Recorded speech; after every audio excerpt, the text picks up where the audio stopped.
Guys, good afternoon everyone. Rainy डेमा चाहिँ गाडी सिकाउने काम भइरहेको छ आज स्याटरडेको दिनमा छोरीलाई। छोरीको टाउकोमा हेर्नु दुईटा सिङु पनि उम्रिया छन्।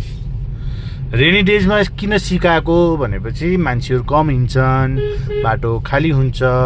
द्याट्स वाइ हामी चाहिँ रेनी डेलाई प्रिफर गर्छौँ हैन। तर रेनी डेमा चाहिँ मडी बाटोहरूमा अलिकति चिप्लिने बाटोहरूमा चलाउन अलिक गाह्रो हुन्छ। तर मान्छेहरू कम हिँड्छन्, भिडभाड कम हुन्छ भन्ने हिसाबले अब खाली बाटोहरूमा चाहिँ बिस्तारै चलाउन सकिन्छ है गाइज। के गर्ने अब हाम्रो देशको अवस्था यस्तै छ, राम्रो ठिक सिकाउने ठाउँ छैन हैन। तर पनि ठिकै छ। एनिवेज छोरीले अब आजदेखि चाहिँ सेकेन्ड गियरमा गाडी चलाइरहेकी छिन्। सो अब यहाँनिर चाहिँ अलिकति गाह्रो अवस्था आइरहेको छ। छोरी यो टर्निङमा बिस्तारै स्लो गर, स्लो स्लो स्लो बिस्तारै स्लो। अगाडि पछाडिबाट के आछ कि हेर। लेफ्ट ह्यान्ड साइडको साइड लाइट दिनुपर्ने हुन्छ। अलिकति त्यहाँनिर इन्क्लाइन छ है, त्यहाँनिर अलिकति इन्क्लाइन छ। अब तिमीले चाहिँ गियर 1 मा हाल्नुपर्ने हुन्छ। पहिला यो अटोलाई क्लच पुरै दबाएर गियर 1 मा हाल। गुड। गियर 1 मा सिफ्ट भयो अब हाम्रो।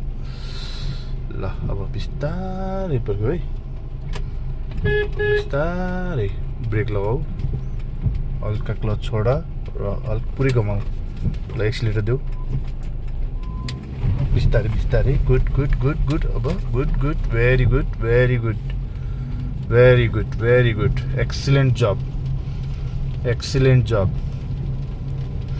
इन्क्लाइनमा यतिको गाडी स्टार्ट बन्द नगरेरै ड्राइभ गर्नु भनेको जस्ट ठिक हो। अब यहाँनिर brake brake, good, side light and go go, full काटा बिस्तारै बिस्तारै है। अनि एक्सिलेटर बिस्तारै बिस्तारै। गुड गुड गुड गुड, शाबास। ल गाइस, अब आजलाई चाहिँ यति नै। हामी चाहिँ तलबाट एक राउन्ड लगाएर माथिबाट अनि आएको यस्तरी आएको हामीहरू।